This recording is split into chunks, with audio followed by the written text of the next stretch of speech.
संगत जी, राधा स्वामी जी, आज मैं आपको हजरत मूसा की जन्म की कहानी बताने वाला हूँ। रात का सन्नाटा पूरे मिस्र पर छाया हुआ था। नील नदी का पानी छिंद की तरह चमक रहा था, लेकिन इस सुंदरता के पीछे एक भयानक सच्चाई छिपी थी। फिरौना का आदेश था इब्राहिम जात के लड़के को मार दिया जाए। यह फरमान हर इजरायली के लिए मौत का संदेश था। बच्चे की पहली चीख के लिए माता पिता का चिंता बढ़ जाती थी। यही वह समय था जब एक इजरायली परिवार में एक अनोखा बालक का जन्म हुआ, जिनकी नीति मिस्र को हिला देने वाली थी। यह बालक था हजरत मूसा। मिस्र उस समय अपने शक्ति के चरम पर था। इजरायली ने गुलाम बना रखा था। वे दिन रात ईंट बनाते, विशाल काया महलों का निर्माण करते और अत्याचार सहते। फिरौना को डर था कि अगर इजरायलियों की संख्या बढ़ जाए तो वे मिस्र पर खतरा बन सकते हैं। इसलिए उनकी एक निर्देश दिया कि हर इजरायली के नवजात बच्चे को नील नदी में फेंक दिया जाए। यह संदेश सुनकर इजरायली माएँ डर से कांप उठी। उनके लिए बच्चे का जन्म अब खुशी नहीं बल्कि मौत का संदेश बन चुका था। कई माताएं अपने नवजात बच्चों को छिपाने की कोशिश कर रही थी, लेकिन फिरौना के सैनिक हर जगह पहरा दे रहे थे। इस भयानक समय में इब्राहिमी के वंशज अमराम और यकबेद के घर एक दिव्य बालक का जन्म हुआ। उसकी माँ ने जब पहली बार उसे गोद में लिया तो उसका दिल धड़क उठा। क्या मैं इस बचा पाऊंगी? लेकिन यह कोई साधारण बालक नहीं। उसकी आंखों में एक अद्भुत चमक थी, मानो परमेश्वर स्वयं उनकी रक्षा करने के लिए मौजूद था। योग के बाद ने उसे 3 महीने तक छिपाई रखा, लेकिन अब और छिपाना असंभव था। बच्चे की माँ जानती थी कि अगर सैनिकों को पता चल गया तो वे उसके बेटे को मार डालेंगे। लेकिन एक रात जब आकाश में तारों से भरा था, उसने एक साहसी निर्णय लिया। उसने एक छोटी सर कंडों की टोकरी बनाई।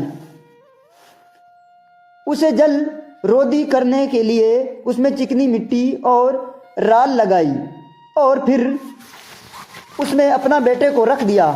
बालक की बहन उसे देखते हुए पीछे पीछे चल रही थी। जैसे ही याकबेदी ने टोकरी को नील नदी में छोड़ा, उसकी आंखों से आंसू छलक पड़े। क्या परमेश्वर उसके बेटे की रक्षा करेगा? नील नदी की लहरों पर बहती वह टोकरी एक ऐसा भाग्य की ओर बढ़ रही थी जैसे पूरे मिस्र को बदलने वाला था। उस समय फिरौना की बेटी अपने दासियों के साथ नील नदी के किनारे स्नान कर रही थी। अचानक उसने एक अजीब सी चीज नदी में तैरती देखी। उसने अपने दासियों से कहा, देखो ये क्या है। जब टोकरी खोली गई तो अंदर एक सुंदर बच्चा मुस्कुरा रहा था। फिरौना की बेटी का दिल पिघल गया। उसने कहा, यह एक इब्राहिमी बच्चा है, लेकिन यह मेरा होगा।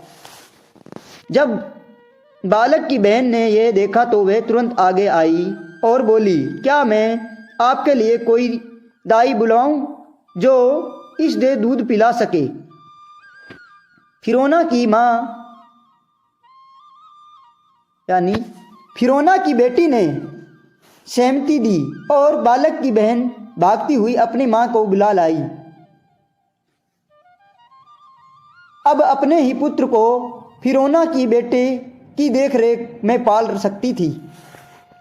यह एक चमत्कार था। परमेश्वर ने मूसा को बचा लिया था और अब वह उसे महल में बड़ा होने वाला था जिसने उसे लोगों को गुलाम बना रखा था।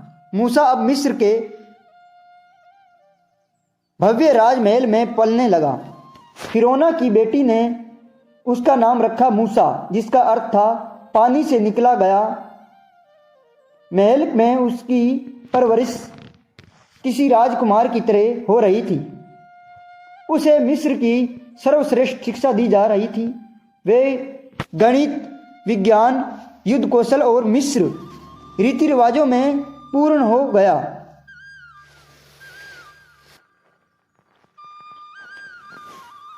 लेकिन एक रहस्य था। वह एक इब्राहिम था। उसके अंदर कुछ अलग था, एक बेचैनी, एक अज्ञात खिंचाव जो उसे अपनी असली लोगों की ओर खींच रहा था। जब भी वह किसी इब्राहिमी को गुलामी में पिटता देखता तो उसके भीतर कुछ टूट जाता। एक दिन मूसा राजमहल की ऊंची बालकनी से नीली नदी की ओर देख रहा था। अचानक उसकी दृष्टि नीचे काम कर रहे गुलामों पर गई। उन्होंने फटे कपड़े पहने थे, उनके शरीर पर कोड़ों के निशान थे। तभी उसने एक सैनिक को एक बुजुर्ग इब्राहिमी पर क्रूरता से वार करते देखा। उसके हृदय में आक्रोश जाग उठा। ये अन्याय क्यों? उसे एहसास हुआ कि ये उसके ही लोग हैं, उनकी ही जाति। उनके तुरंत एक वृद्ध सेवक को बुलाया और पूछा, मैं कौन हूँ? वृद्ध सेवक घबरा गया, लेकिन फिर बोला, प्रभु, आप एक इब्राहिमी हैं जिन्हें फिरौना की बेटी ने गोद लिया था। मूसा स्तंभ रह गया। उसकी पूरी दुनिया बदल गई थी। अब मूसा के मन राजमहल में नहीं लग रहा था। वह छिपकर अपने लोगों की पीड़ा देखने जाने लगा। एक दिन उसने देखा कि एक मिस्र सैनिक एक इब्राहिमी गुलाम को बेरहमी से पीट रहा था। मूसा के भीतर ज्वालामुखी फूट पड़ी। उसने गुस्से से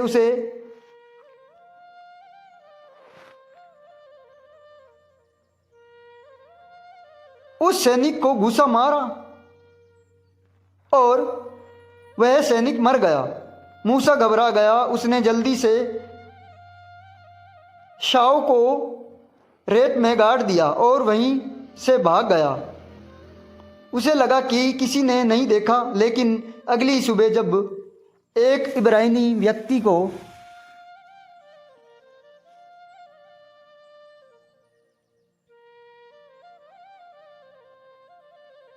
शांत करने गया तो उसने ताना मारा, क्या तू हमें भी वैसे ही मार डालेगा जैसे उस मिस्र के लोग को मार दिया था? मूसा चौंक गया। यह खबर फैली चुकी थी। फिरौना तक यह बात पहुंची और उसने आदेश दिया, मूसा को पकड़कर मार दो। अब मूसा के पास एक ही रास्ता था, भाग जाना। मूसा मिस्र छोड़कर रेगिस्तान की ओर भाग गया। कई दिनों तक वहां भटकता रहा, भूखा प्यासा से बेहाल। अतः वह महग नामक स्थान पर पहुंचा। वहां उसने एक कुआं के पास कुछ भेड़ें चराने वालों को झगड़ते देखा। वहां कुछ युवतियां अपनी भेड़ों को पानी पिला रही थी, लेकिन अन्य चारावाह उन्हें डरा रहे थे। मूसा आगे बढ़ा। उसने अन्य चारावाहों को वहां से खदेड़ दिया और उनकी युवतियों को पशुओं को पानी पिलाने में मदद की। युवतियां अपने पिता रूबेल के पास गई और बताया कि एक मिस्र से पुरुष ने उनकी मदद की। रूवाल ने मूसा को अपने घर बुलाया और उसे अपने साथ रहने का प्रस्तावना दी। मूसा को एक नया परिवार मिल गया। उसने रूलवाल की बेटी से विवाह कर लिया और एक साधारण चारावाह की जीवन जीने लगा।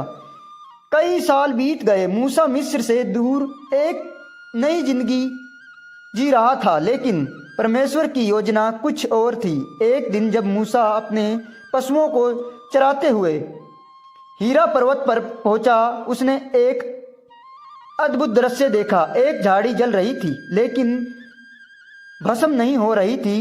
मूसा चकित होकर आगे बढ़ा। तभी एक गूंजती आवाज आई, हे मूसा, हे मूसा। वे घबरा गया और जवाब दिया, प्रभु, मैं यहाँ हूँ। फिर आवाज आई, अपने पैरों से जूता उतारो क्योंकि यह भूमि पवित्र है। मूसा कांप उठा और घुटने के बल गिर पड़ा। फिर परमेश्वर ने कहा, मैं तेरा पूर्वजों का परमेश्वर हूँ, इब्राहिम, इसहाक और याकूब का परमेश्वर। मैंने मिस्र में अपने लोगों की पीड़ा देखी है। अब समय आ गया है कि तू वापस जाए और उन्हें मुक्त कराए। मूसा चौंक गया, लेकिन मैं कैसे? मैं तो ठीक से बोल भी नहीं पाता। परमेश्वर ने कहा, मैं तेरे साथ ही जा रहा हूं, मेरे लोगों को मुक्त कराओ। मूसा की जीवन हमेशा के लिए बदल गया था। मूसा अब तक एक साधारण चारावाह के रूप में जी रहा था, लेकिन अब उसे मिस्र वापस जाकर फिरौना से सामना करना था। यह विचार ही उसे डरा रहा था। उसने परमेश्वर से कहा, अगर मैं जाऊं और लोग पूछे कि मुझे किसने भेजा है तो मैं क्या कहूं? परमेश्वर ने उत्तर दिया, तू कहेगा कि मैं जो हूं सो हूं ने तुझे भेजा है। फिर भी मूसा को संदेश था, अगर वे मेरी बात नहीं माने तो वे परमेश्वर ने मूसा को 3 चमत्कारी चिन्ह दिए ताकि वे इजराइली और फिरौना को यह साबित कर सके कि परमेश्वर ने उसे भेजा है। एक लाठी का सांप बन जाना। मूसा से पूछा कि उसके हाथ में क्या है? मूसा ने उत्तर दिया, एक लाठी। तब परमेश्वर ने कहा, इसे जमीन पर डालें। जिसे ही मूसा ने लाठी जमीन पर डाली, वह एक सांप में बदल गया। जब परमेश्वर ने मूसा से पूछा, पकड़ने को कहा, तो वह फिर से लाठी बन गई। यह चमत्कार परमेश्वर की शक्ति को दर्शाता था और यह देखते ही कि वह निर्जीव जीवों को भी जीवन दे सकता है।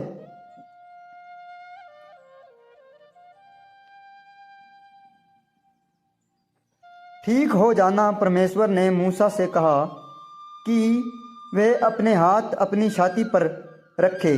जब मूसा ने ऐसे किया और फिर हाथ निकाला तो वह सफेद कीड़े से भर चुका था।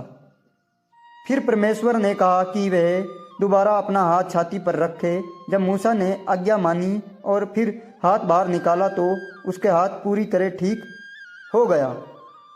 यह चमत्कार परमेश्वर की चंगाई और पुनराई स्थापना की शक्ति को दिखाता था। 3 पानी का खून में बदल जाना। परमेश्वर ने मूसा से कहा कि यदि लोग पूछें, 2 चिन्हों पर विश्वास ना करें तो वे यह तीसरा चमत्कार दिखाए। मूसा को नील नदी से पानी लेकर जमीन पर गिराना था। जैसे ही पानी जमीन पर गिरता है वह खून में बदल जाता है। यह चमत्कार ये दर्शन के लिए था कि परमेश्वर मिस्र की नदियों पर भी अधिकार रखता है और न्याय कर सकता है। यह तीनों चिन्हों से यह साबित करने के लिए दिए गए थे कि हजरत मूसा सच में परमेश्वर द्वार से भेजा गया थे। उस इजराइली उनकी बातों पर विश्वास करे। अब मूसा के पास कोई विकल्प नहीं था। वह जानता था कि परमेश्वर की शक्ति उसके साथ है। मूसा को अब एक और चिंता थी, मैं ठीक से बोल नहीं पाता। परमेश्वर ने उत्तर दिया, तेरे भाई रोहन तेरा सहायक बनेगा। यानी तेरा भाई रोहन, तेरा भाई हारन तेरा सहायक बनेगा। वह तेरे लिए बोलेगा और तू उसे मार्गदर्शन देगा। अब मूसा को पूर्ण रूप से शासन मिल गया। वह अपने परिवार को लेकर मिस्र के लिए निकल पड़ा। मूसा और हारन जब फिरौन के दरबार में पहुंचा तो उन्होंने निडरता से कहा, इजराइलियों को जाने दो ताकि वह अपने परमेश्वर की आराधना कर सकें। फिरौन हंसा और बोला, मैं तेरे परमेश्वर को नहीं जानता, मैं इजराइलियों को नहीं जाने दूंगा। मूसा ने परमेश्वर के चमत्कार दिखाया। हारून ने अपनी लाठी को फेंका और वह एक सांप में बदल गया, लेकिन फिरौन के जादूगरों ने भी वैसे ही किया। फिर भी मूसा का सांप उनकी लाठियों को निगल गया, लेकिन फिरौन जिद्दी बन रहा था। फिरौन के इनकार के बाद परमेश्वर ने मिस्र पर 10 भयानक विपत्ति भेजी। नील नदी का पानी खून में बदल गया। मिस्र में मेंढक का भयानक हमला,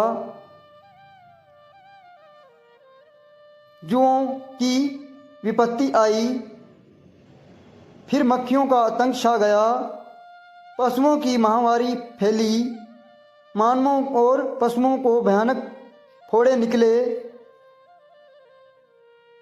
भयानक ओलावृष्टि हुई, टिड्डियों ने सारे फसलें नष्ट कर दी।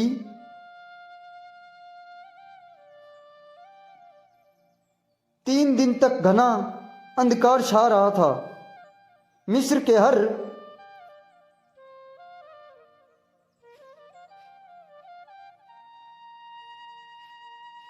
पहले पुत्र की मृत्यु हो रही थी। इस अंतिम विपत्ति के बाद फिरौन टूट गया और उसने मूसा को बुलाया और कहा, जाओ इजराइलियों यहाँ से चले जाओ। मूसा इजराइलियों को मिस्र से निकाल पड़ा, लेकिन फिरौना ने अपना मन बदल लिया और अपने सैनिक को मूसा के पीछे भेजा और इजराइलियों लोगों को लाल समुद्र के किनारे पहुंचाया तो वे घबरा गया। आगे समुद्र था, पीछे फिरौना की सैनिक। मूसा ने विश्वास के साथ अपने लाठी समुद्र की ओर उठाई और फिर समुद्र 2 भागों में बट गया। इजराइलियों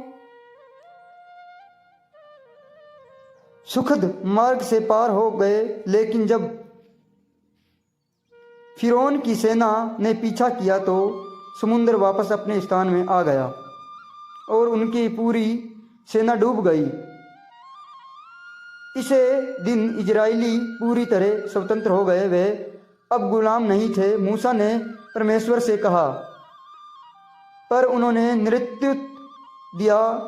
उन्होंने परमेश्वर की संहिता दी और एक नया राष्ट्र का निर्णय किया। उनका जन्म से ही परमेश्वर की योजना थी कि वह अपने लोगों को गुलामी से निकालकर स्वतंत्र की ओर ले जाएगा। यह एक जन्म के नहीं बल्कि एक उद्धारकर्ता के बनने की कहानी थी। तो मित्रों, इस वीडियो में इतना ही है। ये कहानी आपको कैसी लगी हमें कमेंट में ज़रूर बताइए। राधा स्वामी जी।